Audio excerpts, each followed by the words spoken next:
All right, thanks for joining me. It looks like we're live now. Hopefully, the connection is being established. I'm known for having really bad internet connections here in the mountains of West Virginia. But thanks for joining me. Today was a great day. I finally got the opportunity to file a lawsuit against a private company, a private employer, for mandating the COVID vaccine. And, one of these videos that I did on COVID information, YouTube went ahead and yanked it while it was still live. So hopefully they don't do that here. But I wouldn't be surprised if they did. But this is all accurate information that I'm giving. In fact, I'm discussing here federal law. So there's nothing that Dr. Fauci should disagree with here. In fact, his private emails probably substantiate much of what's in my lawsuit here. But this is the lawsuit that we filed today. Again, it's against a private employer. This is a Chicago company that is located in Greenbrier County, West Virginia, and they operate assisted living facilities all over the country, including multiple facilities in West Virginia. And this particular facility is in Greenbrier County, West Virginia. So, Chris Weiss, thanks for joining me. I probably should have sent you a copy of this first before I filed it, but I just went ahead and pulled the trigger on it. And this is, as far as I know, I think this is like the third lawsuit over the vaccine mandate against employers filed in this country. The first one was in New Mexico, and that was a public employer. And I believe the case is much easier to be made against a public employer because the government, if it's your employer, can violate your civil rights, and you have a whole lot more room to point to rights being violated with a public employer as versus a private employer.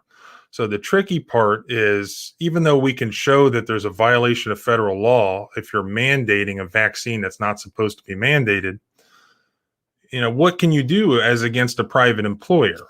So there was a case that was filed in Texas a few days ago. And what I ended up doing was very much following that Texas case, which I think was very well done. And that was filed in Texas state court. So I took a lot of the substance of that case, which is mostly what you've seen so far, and a lot of the other things that have been put out there. But I put it in the context of a West Virginia case. So it's a state law-based retaliatory discharge lawsuit. So it's an employment lawsuit. It's a retaliatory discharge employment lawsuit.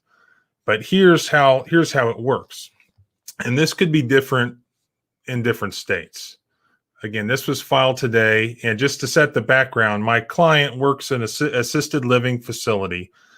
And they started to tell the employees just verbally, all right, we have a quote expectation that you will be vaccinated by June 1st. And they wouldn't put it in writing.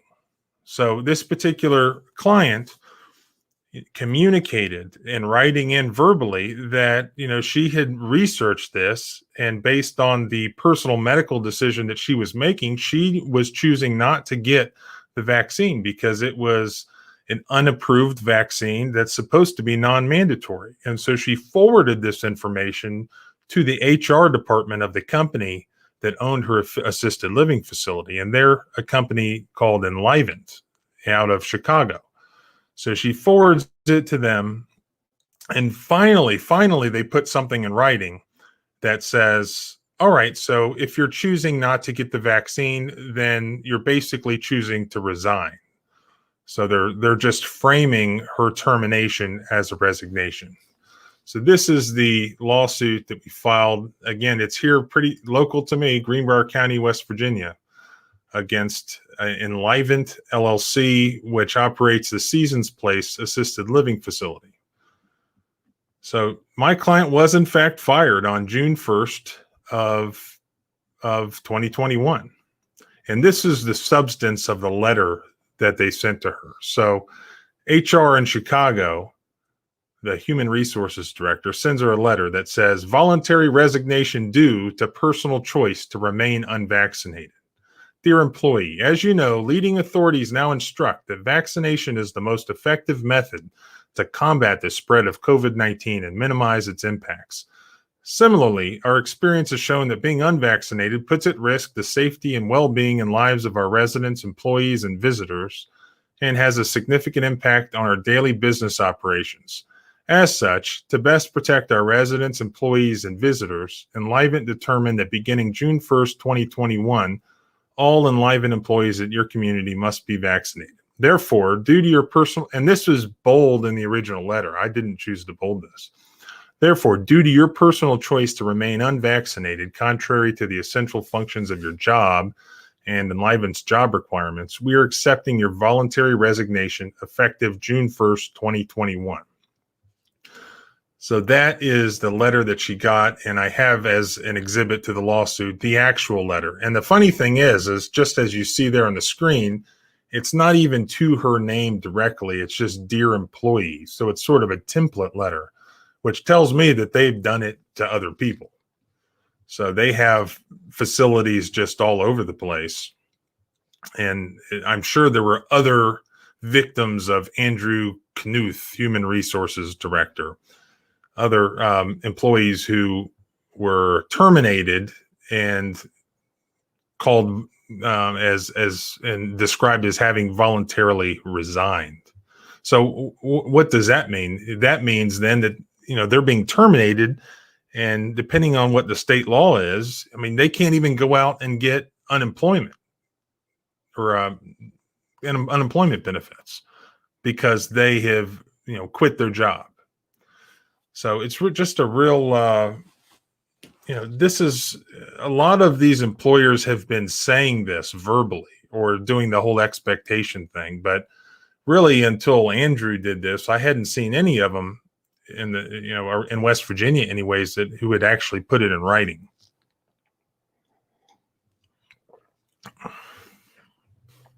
All right. So, what is the basis for this? Okay, so a lot of this is compiled by other lawyers, and a lot of this came from the Texas lawsuit, which was very, very well written. So I included a lot of that in here, and obviously there was a lot of research that took place here. But this goes through. If you read the lawsuit, it's in the description on the civilrightslawyer.com and in my last post. But this lays out the law. If you're going to file another lawsuit or explain to employers or people who want to know what the law is, this lays out the law really well and the facts about what's going on here. That these vaccines have not been approved by the FDA, and we can prove that. So there's a lot of misinformation going on here. These are really experimental vaccines, and they've been in existence a very short period of time. And what's happening here are these employers are being forced to be involved in these experiments. So usually this would, take 2 years or so to take place, but this has all happened in a very short period of time. One of the things I've always directed people to is look at the emergency use authorization letter itself, from Pfizer. I included it as an exhibit in this lawsuit, but it says that people have to be advised that this is an emergency use authorization and that it's an investigational vaccine that's not licensed for any indication, and that all promotional materials related to this vaccine have to clearly and conspicuously state that the product has not been approved or licensed by the FDA, but has been authorized for emergency use only. So there's this fact sheet, and the fact sheet has to be provided to providers, that means who are giving you the vaccine, and also to recipients. And this is mandated by federal law. And it has to warn recipients that if they have certain medical conditions or circumstances, that they have to tell their vaccination providers, which really should be medical providers, before they're administered the vaccine. For instance, those with bleeding disorders, those who are taking blood thinners, those who are immunocompromised or taking medicine that compromises the immune system. So when you have these employers that are mandating that it doesn't matter what your medical status or your circumstances are, you just have to do it. But you look at the Pfizer information and it's saying that, well, wait a second. If you have certain medical conditions or circumstances, or you're taking certain medications, then you need to talk to the vaccination providers first. And then it goes outright and says that people getting the vaccine have to be warned that certain individuals should not get the vaccine. And I didn't emphasize that. That was in the FDA's materials. Should not get the vaccine, such as those who have had a severe allergic reaction to any ingredient in the vaccine. And if you look at the fact sheet, it contains the ingredients that are in the vaccine. So there are a lot of people out there who either should hesitate and talk to their medical provider before they get the vaccine, according to the FDA, or who should not take it at all if they've had a severe allergic reaction to any of the ingredients, and there are numerous ingredients in the vaccine. The FDA on their own website has stated, the FDA believes that terms and conditions of the emergency use authorization issued under Section 564 preempt state or local law. So what does this mean? This means that the state of West Virginia can't, no state law could preempt this the Food and Drug Act that says that emergency use vaccines can't be mandated. And that's the basis of this lawsuit. The entire basis of the lawsuit is that there's a section of federal law that says, all right, you can get emergency authorization for a vaccine, but there are certain requirements. So let me skip ahead to that.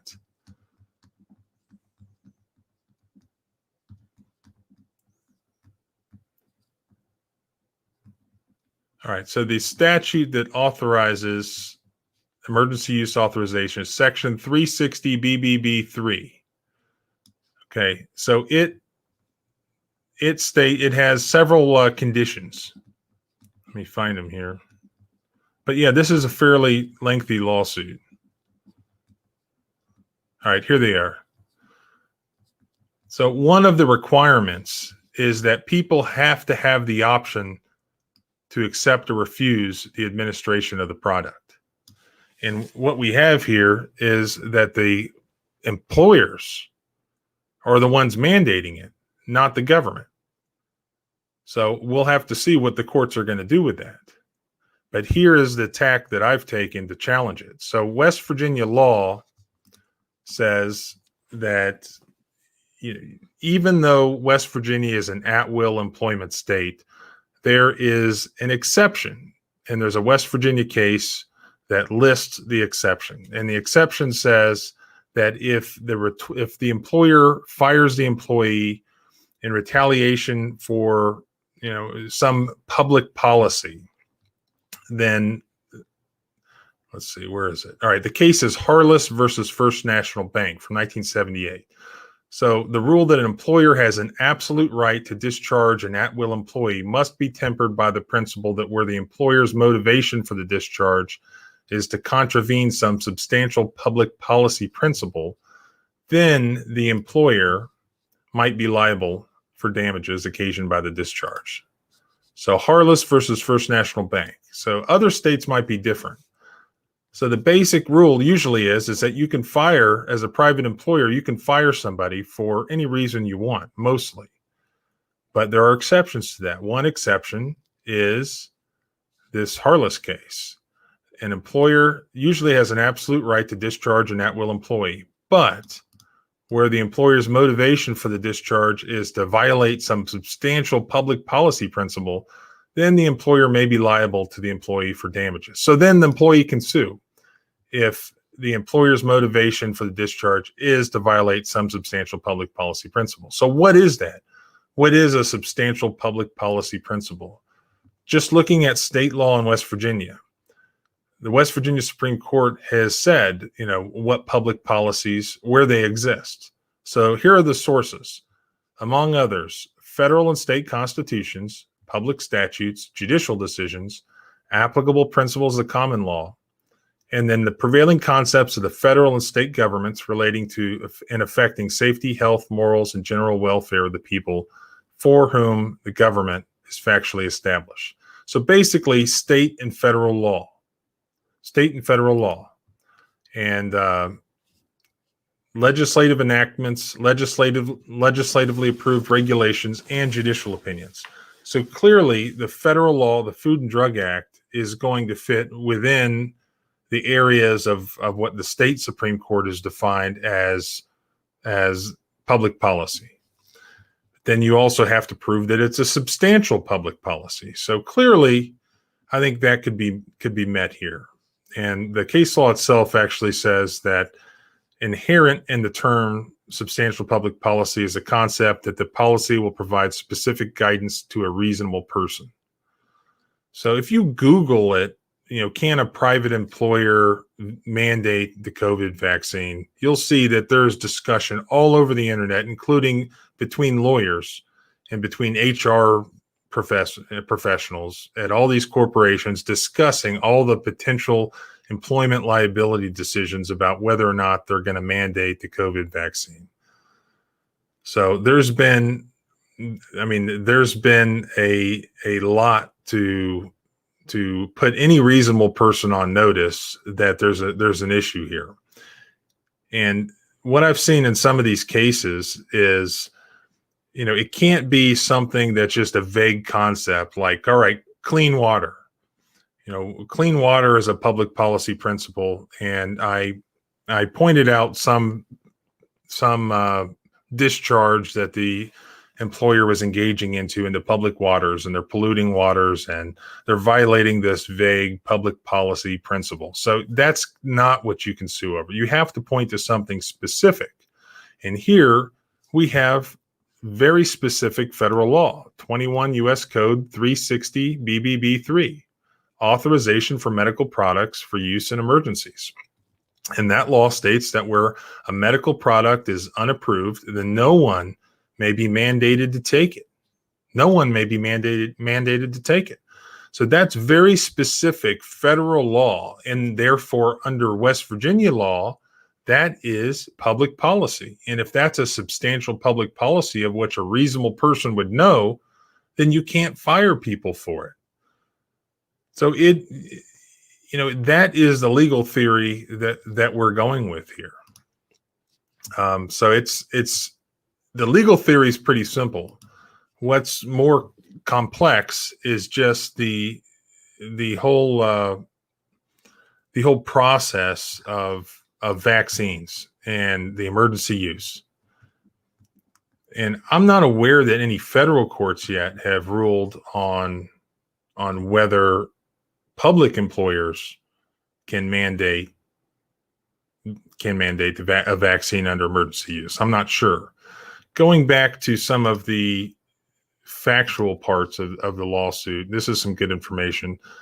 The general stages of developing a vaccine under the FDA's rules are this. You have an exploratory stage. You have a preclinical stage with animal testing. You have clinical development with human trials.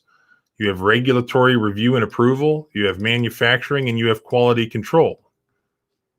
So the third stage is itself a 3-phase process. So during phase 1, small groups of people receive the trial vaccine.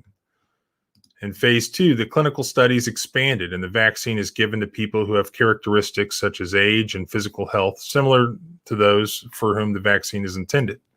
And in phase 3, the vaccine is given to thousands of people and tested for efficacy and safety. So phase 3 itself normally occurs over a course of years because it can take years for the side effects of a new vaccine to manifest. Phase 3 must be followed by a period of regulatory review and approval. During this stage, data and outcomes are reviewed by peers and by the FDA.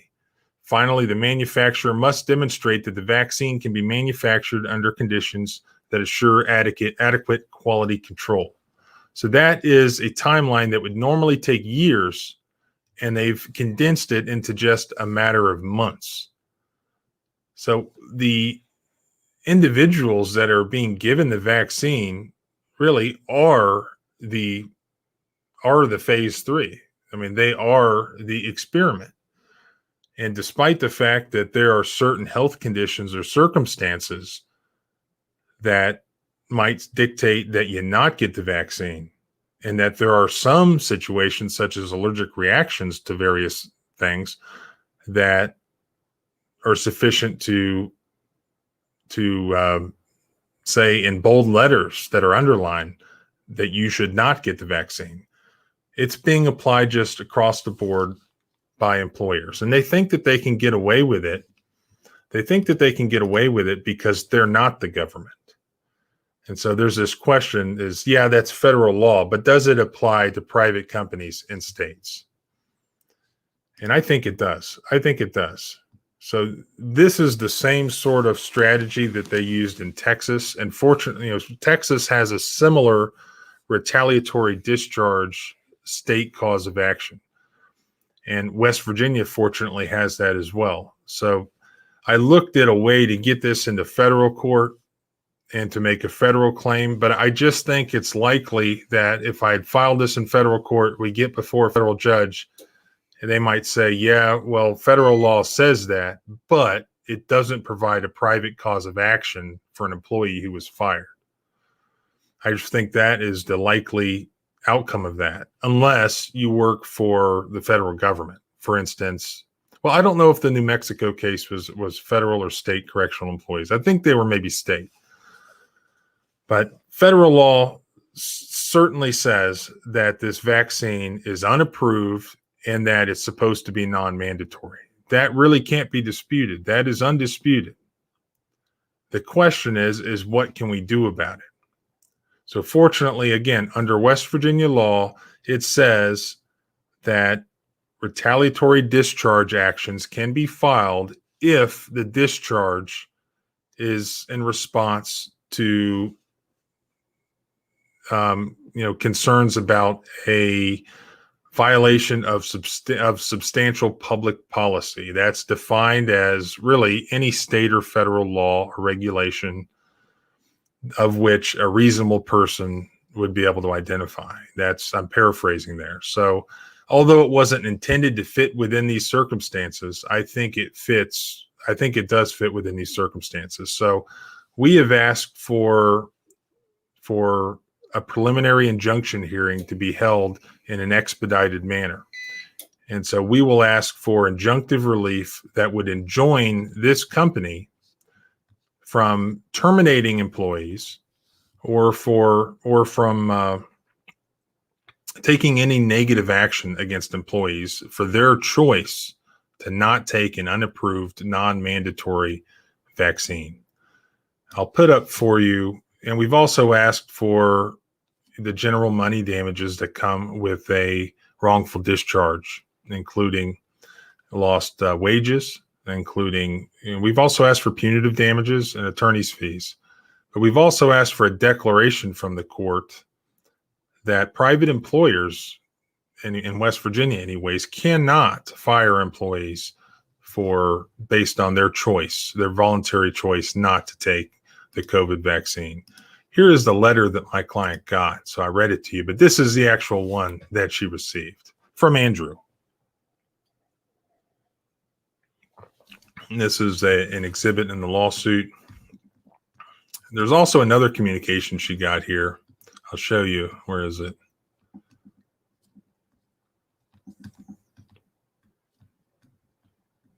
All right. So May 4th, 2021, the client advised the company that, look, COVID-19 vaccines are experimental. She informed them all about Section 360 BBB, emergency use authorizations, that they have to have the option to accept or refuse administration of the vaccine. And she did a great job of explaining all of this to the company. But look at the response that she got. So that was May 4th. Then May 7th, here comes HR. Hi, Stephanie. Thank you for reaching out. I just left you a voicemail to discuss. Again, they're wanting to keep everything verbal. They're not wanting to put anything in writing. This is before they sent the other letter I showed you. I just left you a voicemail to discuss. Sherry is correct in her guidance. Enlivant has a duty to provide a safe and healthy work environment for our vulnerable senior citizen residents and valued team members. Public health experts advise that vaccination is the most effective way to combat the spread of the deadly COVID-19 virus and minimize its impacts. To best protect our residents, employees, and visitors, all Enlivant employees must be vaccinated or have an approved accommodation. If you have any questions or would like to discuss this further, please don't hesitate to reach out to me. Best wishes, Nate McBride, Senior Human Resources Manager. So this was their response to her concerns being conveyed to them that this is not supposed to be a mandatory vaccine.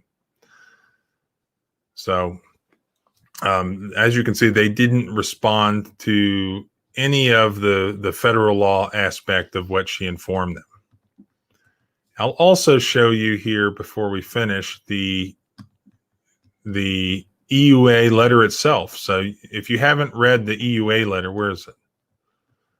It's an exhibit to this lawsuit, and you can read it. This is from the federal government to Pfizer. This one's the Pfizer. So from the FDA, May 10th. This is their newest one when they approved it for use of 16-year-olds. So May 10th, 2021. And this is the actual EUA letter. So in this letter, it gives them various conditional terms of how they can use it and what they have to disclose when they do it. And one of the requirements is that they have to provide to the vaccination providers and recipients this fact sheet. Let me see. All right, here's where it says it. So right here, if you look at that first bullet point, it says that, all right, Pfizer COVID-19 vaccine is authorized for emergency use with the following product-specific information required to be made available to the vaccination providers and the recipients. So the fact sheet for healthcare providers and the fact sheet for recipients and caregivers. So I've also attached that document. And these are things you're not hearing about in the news at all. There's just this assumption that it's been approved by the FDA when it hasn't been. There are very specific disclosures that are required to be made. So here's the fact sheet for recipients and caregivers. And this is current as of May of 2021. So there's all sorts of information in here that you would think people would want to know. I've specifically looked at this. So what should you mention to your vaccination provider? Should be medical provider, right? What should you usually with these medicines, they say, ask tell your doctor if you have blah, blah, blah, blah, blah. And now we've replaced doctor with vaccination provider because we're talking about grocery stores and pharmacies and all that. So you should mention to your vaccination provider before you get the vaccine if you have any allergies, if you have a fever, if you have a bleeding disorder or on a blood thinner. I mean, that's not a lot of people in West Virginia, is it? I mean, one of the most obese, heart disease-ridden states where obesity really is the leading cause of death. I mean, I'm sure no one's on a blood thinner in West Virginia. Do you think any of these pharmacies or any of these grocery stores or doctors, do you think they're asking people, they're checking to see what medications they're on? No. Or whether they have allergies or whether they have a fever. I've already told the story that my wife had a fever and the pharmacy, when she went in to get her antibiotics, tried to give her a vaccine while she was in there with a fever. If you have a bleeding disorder, already went through that, or immunocompromised like myself, or on a medicine that affects your immune system, which they try to give me and I don't take. How many people are on a medication that affects their immune system? I mean, that's got to be a lot of people. I've taken it before. If you're pregnant or plan to become pregnant, now with our population loss in West Virginia, maybe that's not that many people. Whether you're breastfeeding, whether you've received another COVID-19 vaccine, whether you've ever fainted in association with an injection, all these things are required to be provided to recipients so that they can tell, their vaccination providers, wait a second, I have this specific circumstance, or I take this specific medicine. Now, it doesn't go on to say what happens after that. But now it says who should absolutely not get the Pfizer COVID-19 vaccine. You shouldn't get it if you've had a severe allergic reaction after a previous dose of the vaccine, or if you've had a severe allergic reaction to any ingredient of the vaccine. And here's the ingredients.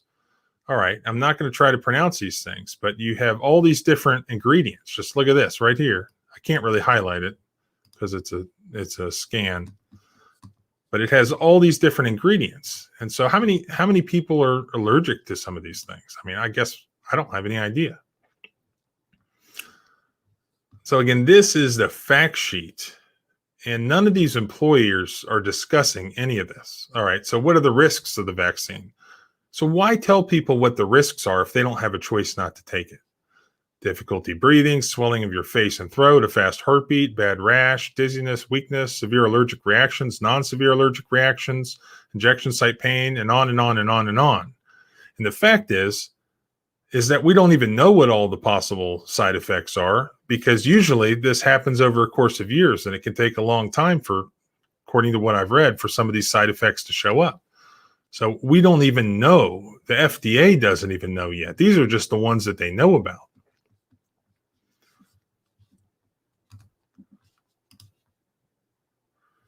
And the fact is another thing that's being hidden from the public, and this might get this thing knocked, but this is all public information, is that there have been reported deaths that are way in excess of the usual vaccine deaths.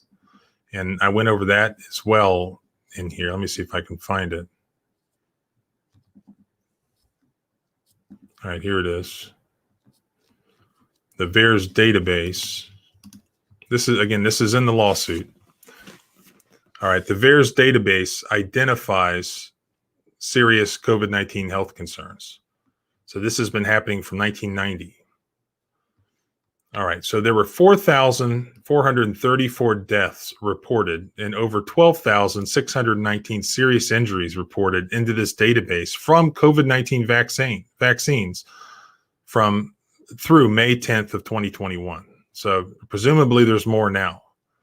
So how many deaths are there usually with vaccines? By comparison, from July 1st, 1997 until December 31st of 2013, VAERS received 666 adult death reports. The flu vaccines are linked to 20 to 30 death reports a year, according to Dr. Peter McCullough. And those 20 to 30 death reports come with considerably more vaccines administered. So the COVID vaccines already have reported over 4,000 deaths. And that is a highly unusual, 70 times the normal threshold for pulling a drug from the market. Okay. And this is really because they've been exempted from the usual approval process where all these studies are occurring. But back to the point here is we're not even arguing over the emergency use approval. We're not arguing vaccines in general. We're just arguing, should a employer be allowed to mandate a vaccine or anything that, according to federal law, which preempts state law, has to be non-mandatory and is not approved by the FDA?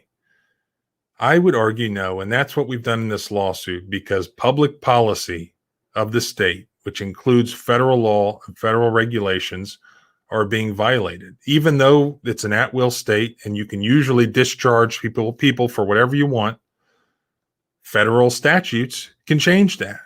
And that's why Enlivant couldn't fire an employee based on their skin color.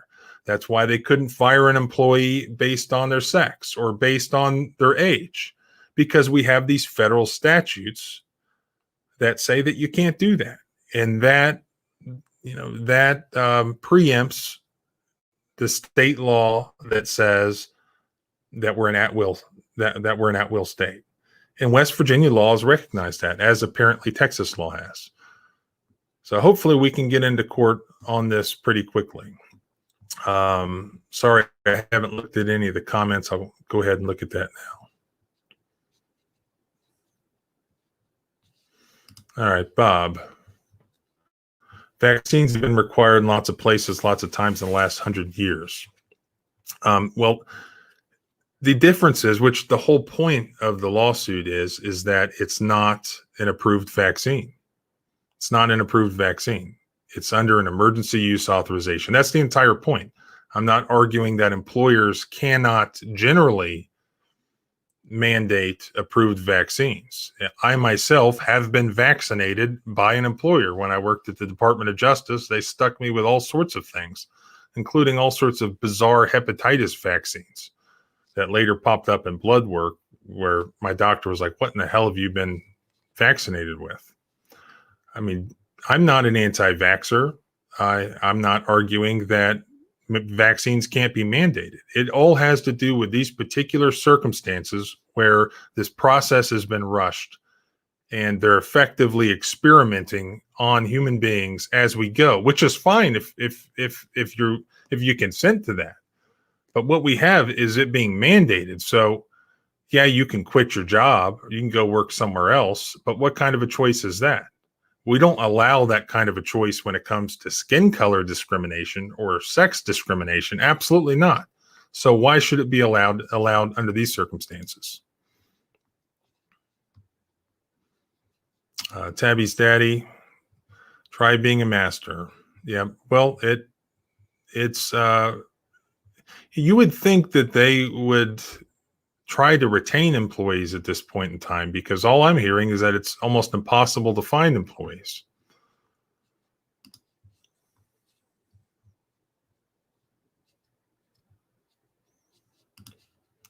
Mark Stevens, and this company has only, I don't know, in the last couple of years bought out this assisted living facility. And my great uncle actually lived in this facility. It was a great facility. But yeah, bringing Chicago values to West Virginia, that's how we ended up, I believe, where we are. Fred Johnson, our health and body is not within their jurisdiction. Well, it is now. Mike, I'm allergic to everything. Well, the ironic thing is that some of these employers are requiring, absolute proof. So if you're allergic to something, they're going to be requesting that you bring a doctor's note. And one of the other things I found in my research is that while employers generally can ask you if you are vaccinated or if you are not vaccinated, they can't necessarily ask you why. If you've not gotten vaccinated, they can't necessarily ask you what the reason is. And that is because that can elicit certain private health information about disabilities. If an employer asks you to compromise your principles to work, do you want to work for them?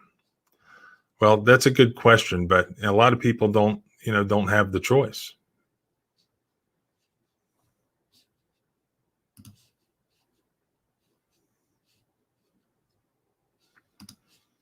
Lulu, good question. Is the West Virginia COVID lottery legal? Is it not coercion? At what point does the data stop this?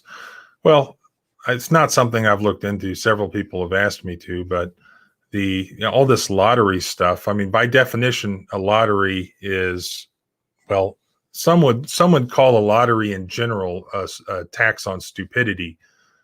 But the reason it can be a tax on stupidity is because it is voluntary.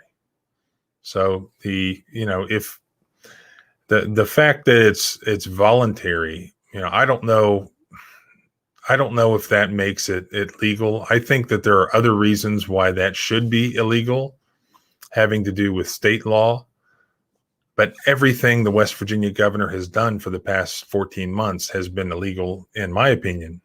And I think anyone who is cares a shred about the state constitution or the federal constitution or separation of powers in general would have to agree with that. Pretty much everything the governor has done is illegal.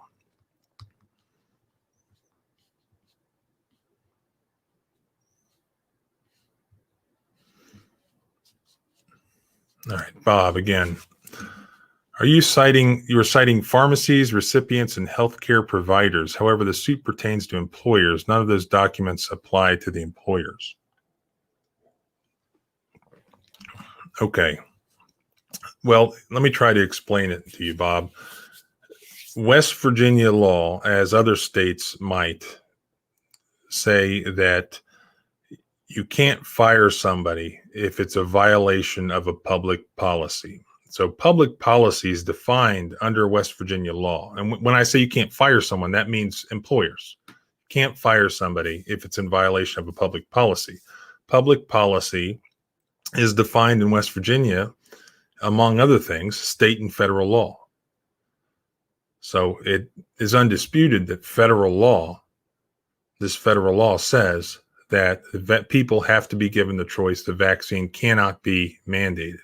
So yeah, that is directed at people. It's directed at providers and recipients. But is the employee who's being mandated to get the vaccine, what do we call that person? A recipient. So that employee under federal law has the right to choose, the right to refuse to take that vaccine.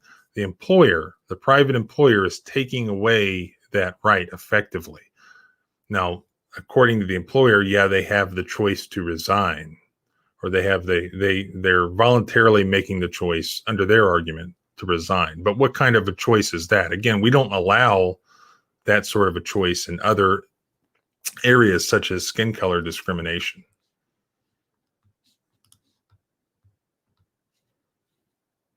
Chris Williams, 147 times the deaths of the flu vaccine.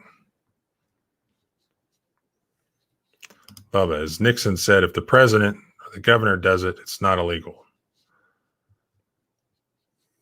Like, federal employees can't even be asked if they got a shot. Well, like I said, federal employees or state employees even have a lot more leeway. They have a lot more rights than private employees. So this is really the most difficult sort of case.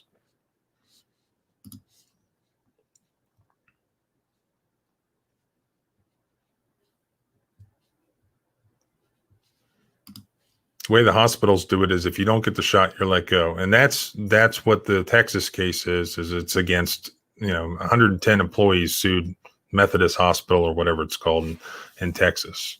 And that was their policy there.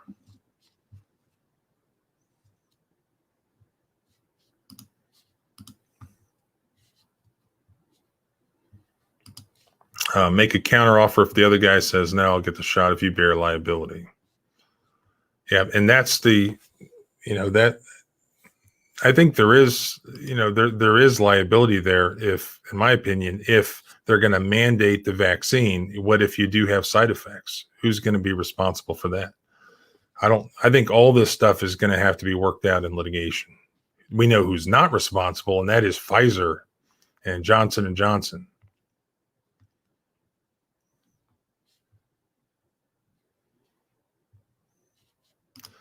Yeah, Lulu, and the Nuremberg Code is mentioned in the lawsuit. In fact, I'll pull that up.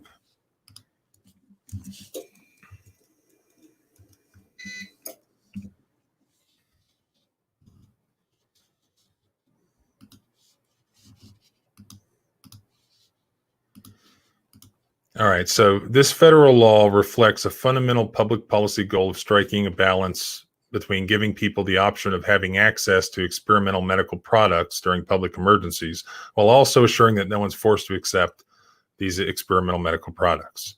So there's a well-settled doctrine that medical experiments, better known as clinical research, may not be performed on human subjects without the express informed consent. The right to avoid imposition of human experimentation is fundamental and has its roots in the Nuremberg Code of 1947, which is a medical ethics code issued based on laws under which Nazi criminals were judged for conducting horrible medical experiments on people during the Second World War. All right, so the Nuremberg Code, following World War II, said that we're not going to allow the experimentation on human beings to occur ever again. And that's basically what's happening here. So that goes into the public policy, part of this debate. So again, I think this is the best argument to sue private employers, is to use the state law retaliatory discharge sort of claim, or whatever sort of employer lawsuit means it exists in any of these respective states. I don't think we're going to be able to go into federal court and show that there's a federal cause of action against private employers. Now, public employers, if you can show that you've been deprived of a federal right, then you can file a Section 1983 lawsuit. So like I said, there's a lot more wiggle room. There's a lot more for public employees. All right, so that's about as much as I want to talk about that tonight. But again, that is the lawsuit that we filed today against Enlivant, Chicago company. We filed it here in West Virginia. So hopefully we can get that in court soon. So I appreciate you watching, and go to thecivilrightslawyer.com. That's where I will put all of the updates in this litigation. And I look forward to litigating this. We'll see what happens.